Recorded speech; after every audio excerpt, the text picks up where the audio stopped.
कल हमने देखा था किस प्रकार भगवान कपिल मुनि जीवात्मा के बंधन को बताते हैं कि कैसे जीवात्मा इस भौतिक संसार में बंधन में पड़ा हुआ है।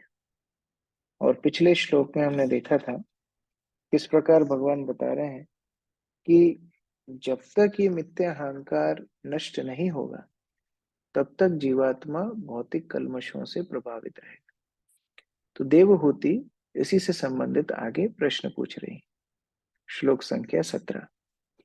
देवहूतिर्वाच पुरुषं प्रकृतिर्ब्रह्मन् न विमुञ्चति कर्हिचित् अन्योन्यापाश्रयतत्वात् नित्यत्वाद् अन्नयो प्रभो। अनीता सबले माता जी। हरे कृष्णा प्रभु जी, दंडवत प्रणाम। श्री देवहूति ने पूछा, है ब्राह्मण, क्या कभी प्रकृति आत्मा का परित्याग करती है? क्योंकि इसमें जे कोई एक दूसरे के प्रति शाश्वत रूप से आकर्षित रहता है, तो उनका पृथकत्व वियोग कैसे संभव है? हरे कृष्णा।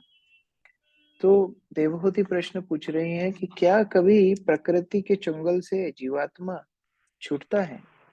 ऐसा कभी है कि नहीं? क्योंकि ऐसा लगता है कि जीवात्मा प्रकृति से इतना आसक्त है कि अलग से अस्तित्व अपना बना पाएगा कि नहीं, यही समझ में नहीं आ रहा है।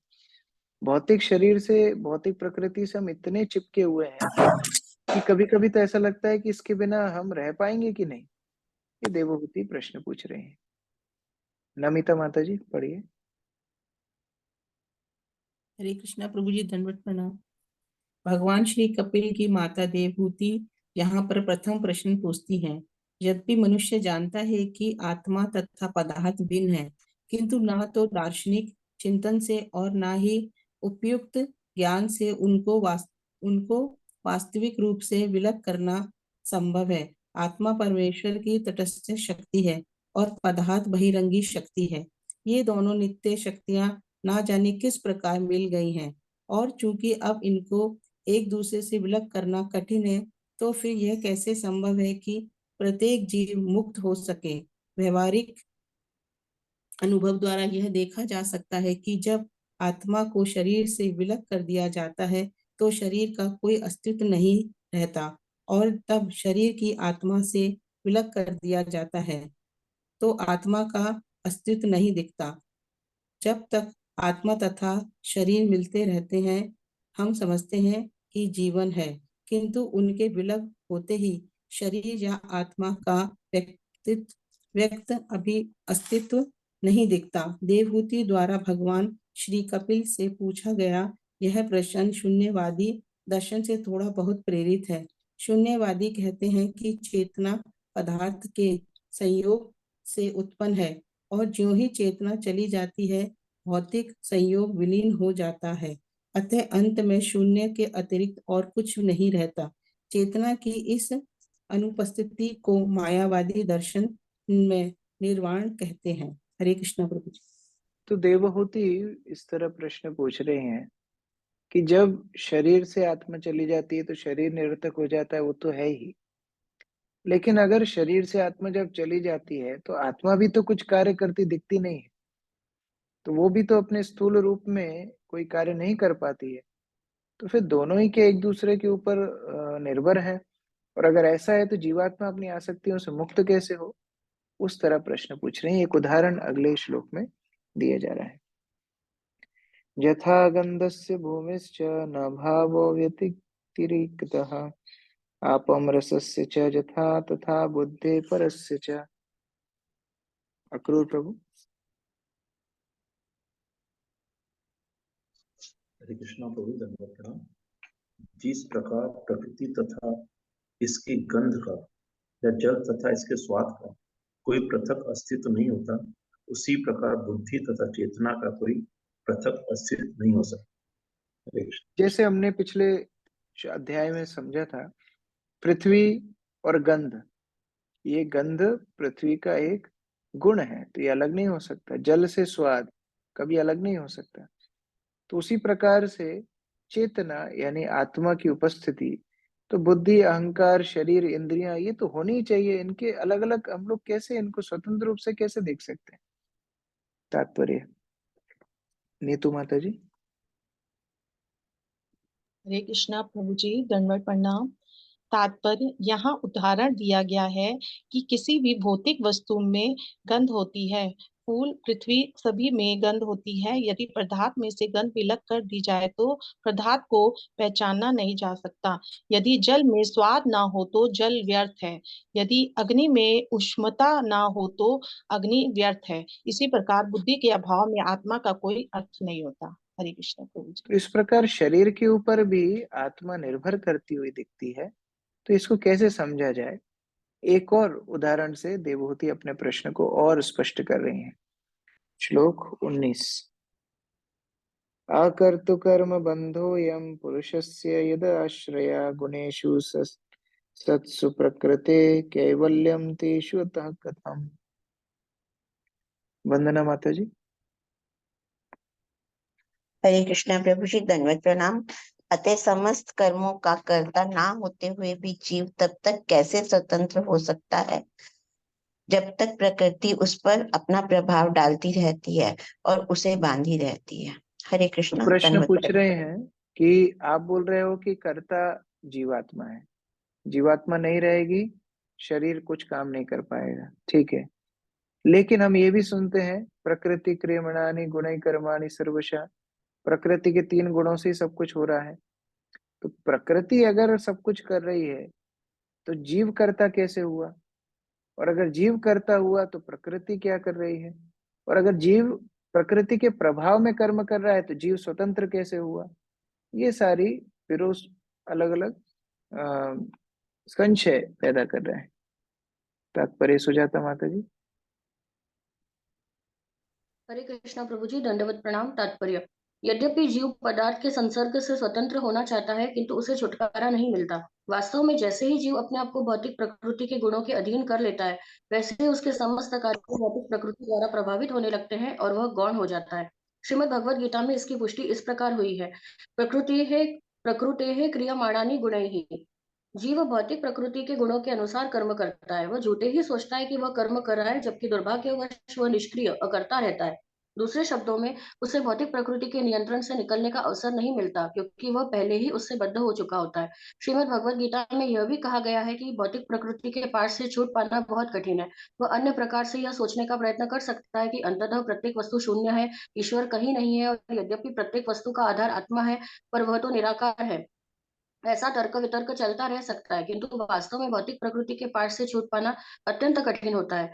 देवहूति प्रश्न करती है कि यद्यपि मनुष्य भिन्न भिन्न प्रकार से तर्क कर सकता है, किंतु जब तक वह भौतिक प्रकृति के वश में है, तब तक उसकी मुक्ति कहाँ? इसका उत्तर श्रीमद् भगवद गीता अध्याय 7 श्लोक संख्या 14 में भी प्राप्त है। केवल वही जिसने भगवान श्री कृष्ण के चरण कमलों की शरण ले ली है, मामेव ये प्रपद्यन्ते, माया के चंगुल से छूटता है। क्योंकि धीरे धीरे देवहूति आत्मसमर्पण करने के निकट पहुंच रही है, अतः उनके प्रश्न अत्यंत बुद्धिमत्तापूर्ण है कि मनुष्य कैसे मुक्त हो सकता है। जब तक मनुष्य भौतिक प्रकृति के गुणों द्वारा कसकर जकड़ा हुआ है, तब तक वह इस प्रकार आध्यात्मिक जगत की विशुद्ध अवस्था में हो सकता है। यह झूठे ध्यानकर्ता के लिए भी संकेत है। ऐसे अनेक तथाकथित ध्यानकर्ता हैं जो सोचते हैं कि मैं परमात्मा हूँ, मैं भौतिक प्रकृति के कार्यों का संचालन कर रहा हूँ, मेरे ही निर्देशन में सूर्य घूमता है तथा चंद्रमा का उदय होता है। वे सोचते हैं कि ऐसे चिंतन या ध्यान से वे मुक्त हो सकते हैं, किंतु ऐसा देखा जाता है कि ऐसे व्यर्थ ध्यान के 3 मिनट उपरांत ही वे भौतिक प्रकृति के गुणों के द्वारा पकड़ लिए जाते हैं। अपने उच्च ध्यान के तुरंत बाद ही ध्यानकर्ता प्यासा हो उठता है और फिर धूम्रपान या मद्यपान करना चाहता है। यद्यपि वह भौतिक प्रकृति की मजबूत मुट्ठी में रहता है, तो भी वह सोचता है कि मैं माया के पास से मुक्त हूँ। देवहूति का यह प्रश्न ऐसे व्यक्ति के लिए है जो यह झूठा दावा करता है कि वह सब कुछ है। अंत में प्रत्येक वस्तु शून्य है और पाप या पुण्य कर्म नहीं होता। ये सभी निरीश्वरवादी खोजे हैं। वस्तुतः जब तक मनुष्य श्रीमद् भगवद गीता में बताई गई विधि के अनुसार श्री भगवान की शरण में नहीं जाता, तब तक माया के पास से छुटकारा नहीं मिलता। हरे कृष्ण। तो ये सोचना मूर्खता होगी कि जीवात्मा स्वतंत्र है। वास्तव में प्रकृति के अधीनस्थ बद्ध अवस्था में हमेशा जीवात्मा प्रकृति के अधीनस्थ काम कर रहा है, तो उसको हम कर्ता रूप में कैसे मान सकते हैं? क्वचित अभी लास्ट में उसी प्रश्न को बहुत ही स्पष्ट रूप से दोबारा पूछ रहे हैं। क्वचित निमित्तत्वामृषेण निवृत्त भय उल्बणम् अनिवृत्त निमित्तत्वात् पुनः प्रत्यावतिष्ठते। मधु माता जी पढ़िए।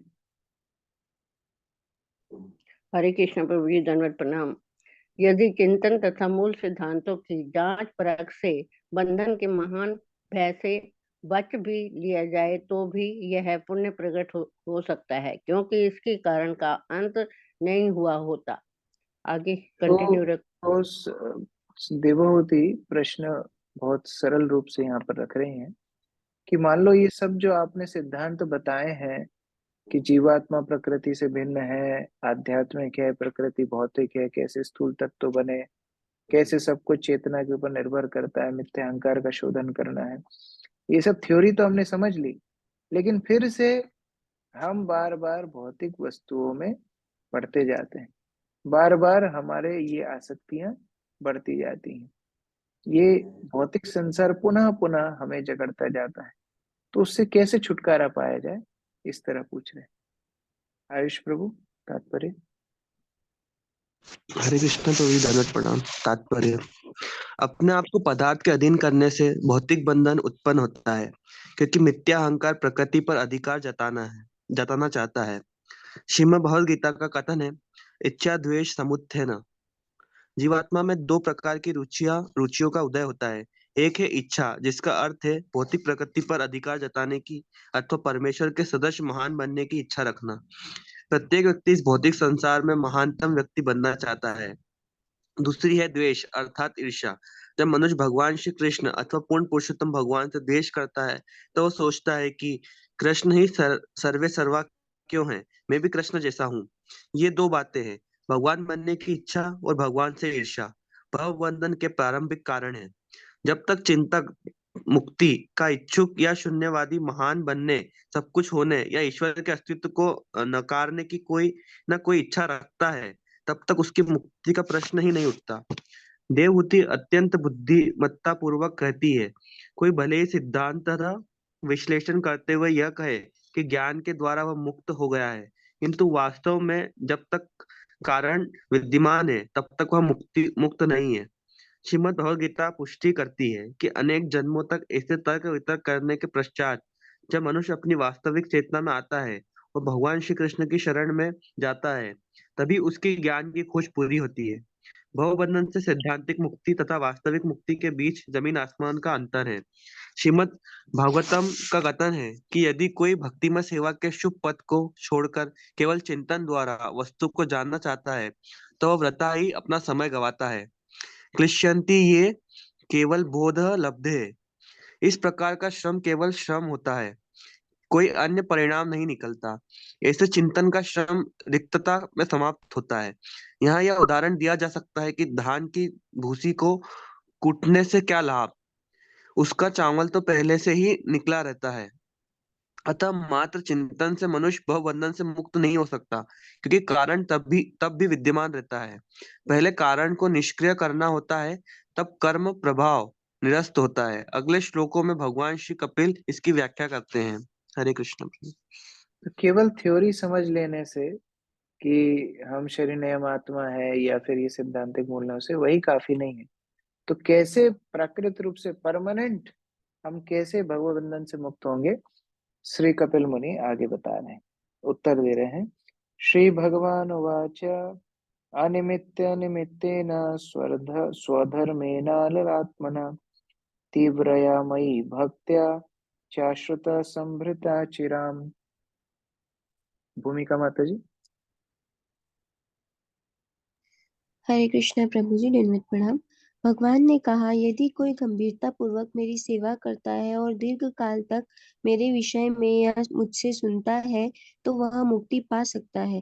इस प्रकार अपने अपने नियत कार्यों के करने से कोई प्रतिक्रिया नहीं होगी और मनुष्य पदार्थ के कल्मश से मुक्त हो जाएगा। तो अभी यहाँ पर भगवान श्री कपिल मुनि तीन मुख्य मार्ग बता रहे हैं, तीन मुख्य भक्ति के अंग बता रहे हैं।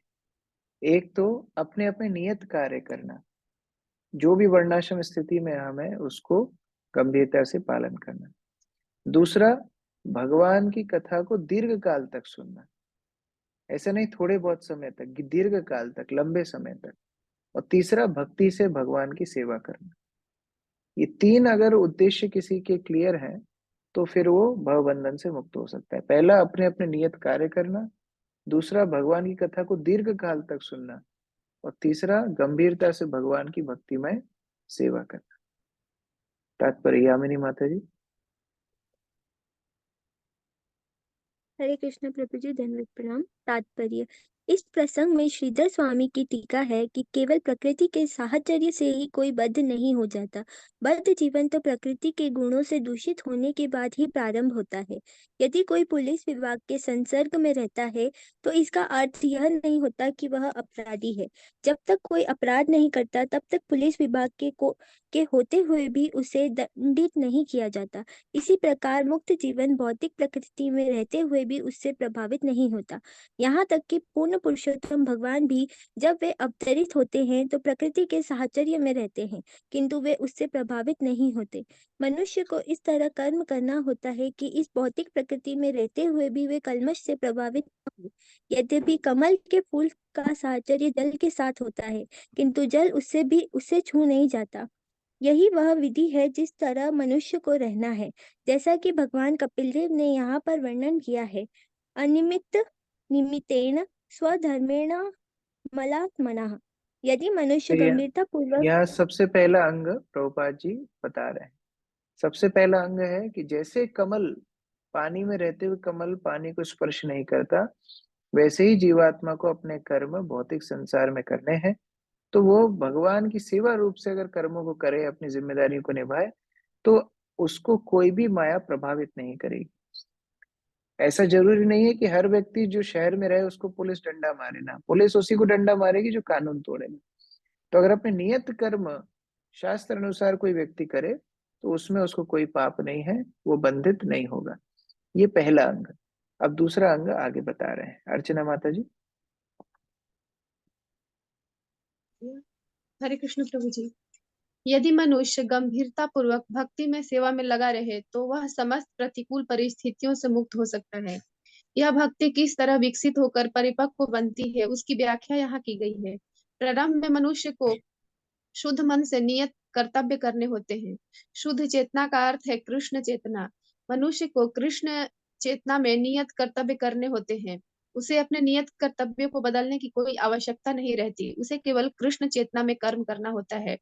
कृष्ण भावना भावित कर्तव्य करते हुए उसे यह तय करना चाहिए कि उसके वृत्तिपरक कर्तव्यों से पूर्ण पुरुषोत्तम भगवान श्री कृष्ण संतुष्ट होते हैं या नहीं। श्रीमद् भागवतम में एक अन्य स्थान पर कहा गया है, स्वनुष्ठितस्य धर्मस्य संसिद्धिर्हरितोषणम्। हर व्यक्ति को कुछ न कुछ कर्तव्य करने होते हैं, किंतु ऐसे कर्तव्यों की पूर्णता तभी होगी जब भगवान श्री हरि ऐसे कर्मों से तुष्ट हो। उदाहरणार्थ, अर्जुन का नियत कर्तव्य युद्ध करना था और उसके युद्ध की पूर्णता भगवान श्री कृष्ण की तुष्टि से आकी जानी थी।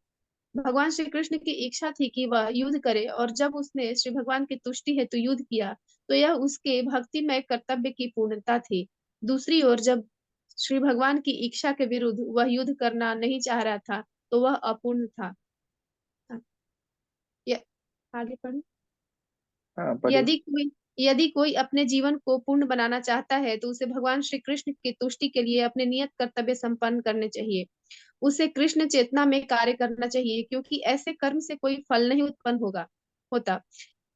अनिमित्त निमित्तेन, इसकी पुष्टि श्रीमद् भगवद गीता में हुई है। यज्ञार्थ कर्मणो अन्यत्र, यज्ञ अथवा भगवान श्री विष्णु की तुष्टि के लिए ही सभी कार्य संपन्न किए जाने चाहिए।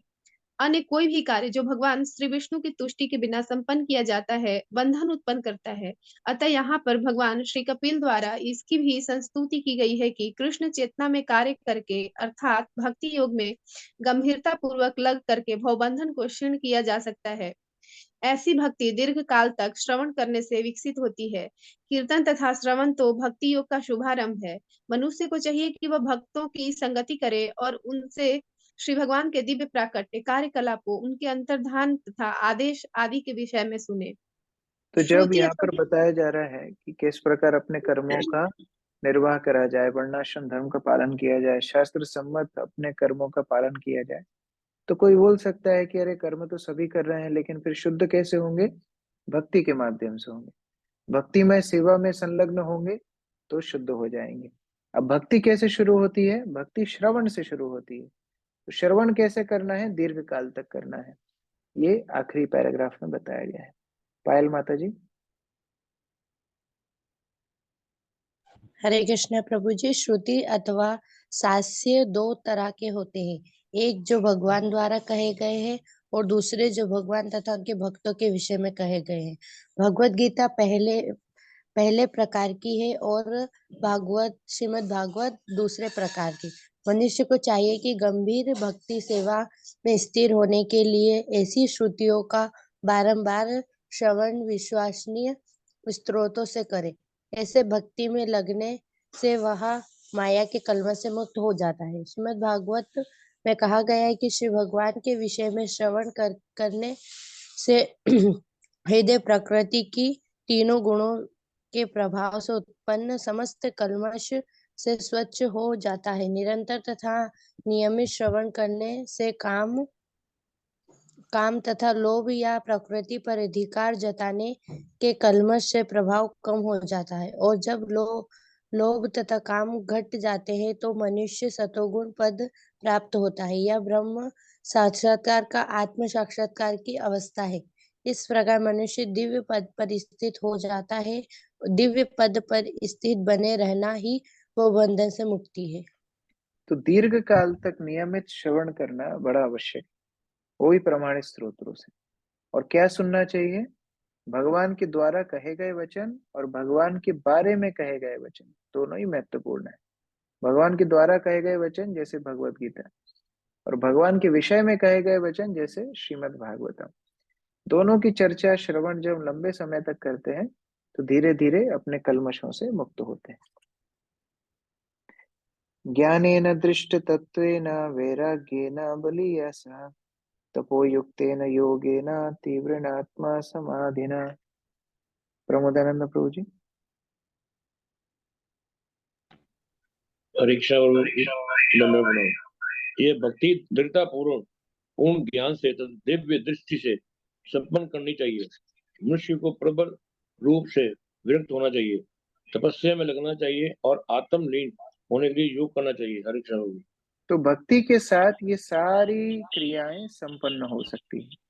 बिना भक्ति के ये सारी क्रियाएं स्वतंत्र रूप से उतनी प्रभावशाली नहीं है।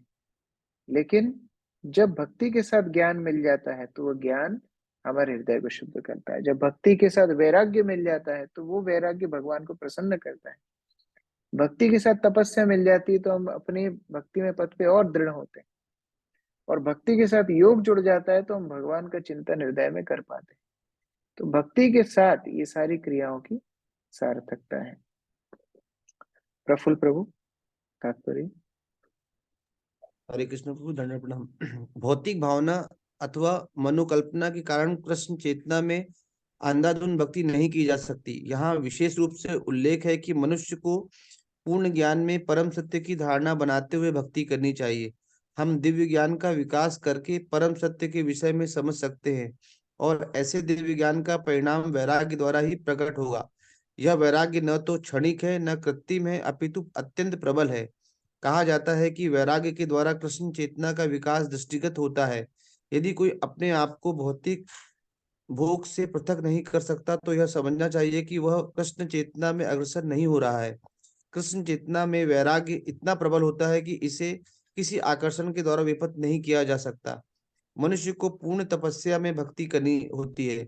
मनुष्य को चाहिए कि हर महीने की दोनों एकादशियों में भगवान श्री कृष्ण, भगवान श्री राम तथा चैतन्य महाप्रभु के जन्म दिनों में उपवास करे। ऐसे उपवास के दिन अनेक है।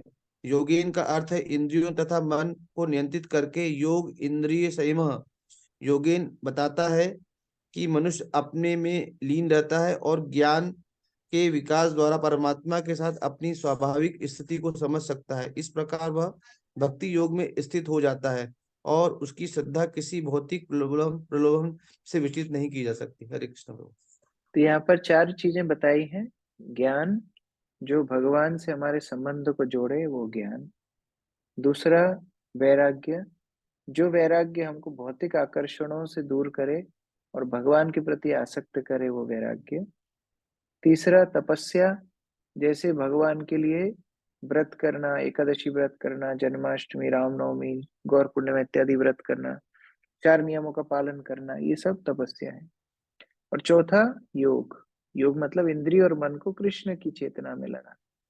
तो इसके माध्यम से भक्ति में भक्त प्रगति करता है। ये दोनों श्लोक बहुत महत्वपूर्ण है, इसके शॉर्ट नोट्स आप लिख सकते हैं। सबसे पहला, अपने कर्तव्यों का पालन करना, शास्त्र सम्मत।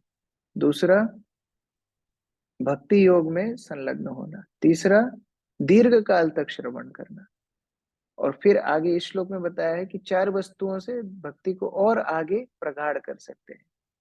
किस किस से? ज्ञान, वैराग्य, तपस्या और योग। अभी श्लोक संख्या 23। प्रभु जी, प्रकृति, ज्ञान का क्या बताया आपने? ज्ञान मतलब जिससे हमारे संबंध भगवान से और प्रगाढ़ हो, संबंध ज्ञान। ये भगवान की स्थिति, भगवान के गुण, भगवान की लीलाएं, ये सब श्रवण करना ज्ञान है। प्रकृति पुरुषस्य देहमाना हि अहर्निशम तीरो भवितरी शनकैर अग्निर्योनिर इवारणै।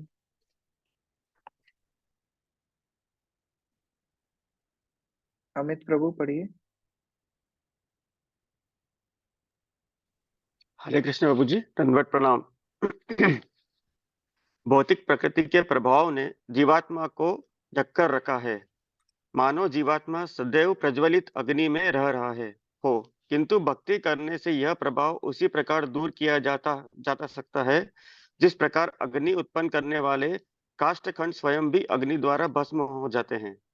तात्पर्य पढ़िए। तो जैसे एक आग की चिंगारी हो, वो कई बार राख से ढक जाए या कोयला राख से ढक जाए, थोड़ा सा उसको फूंक मारेंगे या थोड़ी बड़ी अग्नि के स्पर्श में लाएंगे तो पुनः उसका प्रज्वलन बढ़ जाएगा। तो उसी प्रकार से जीवात्मा भगवान का अंग होने के कारण आध्यात्मिक है, लेकिन भौतिक आवरण से भी ढक गई है। ये जो श्रवण कीर्तन की जो महिमा है, जो ये भक्तिमय सेवा की जो महिमा है, उससे दोबारा से जीवात्मा आध्यात्मिक स्वरूप को प्राप्त करती है। संजय प्रभु पढ़िए। हरे कृष्ण प्रभु जी, दंडवत प्रणाम। अग्नि लकड़ी के टुकड़ों के भीतर संरक्षित रहती है और परिस्थितियां अनुकूल होने पर वह जल उठती हैं, किंतु जो काष्ठखंड अग्नि उत्पन्न करने वाले होते हैं वे भी अग्नि के द्वारा स्वाहा हो जाते हैं। इसी प्रकार जीवात्मा का सांसारिक बद्ध जीवन भौतिक प्रकृति पर अधिकार जताने की उसकी इच्छा के कारण तथा परमेश्वर से द्वेष करने के कारण है। इस प्रकार से उसका मुख्य रोग यह है कि वह परमेश्वर से एकाकार होना चाहता है या वह भौतिक प्रकृति का स्वामी बनना चाहता है। कर्मी जन भौतिक प्रकृति के साधनों का उपयोग करने का प्रयत्न करते हैं और इस प्रकार इसके स्वामी बनकर इंद्रिय तृप्ति का भोग करना चाहते हैं।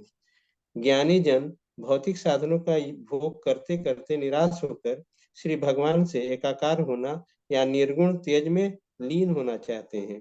ये दोनों रोग भौतिक कलमश के कारण होते हैं।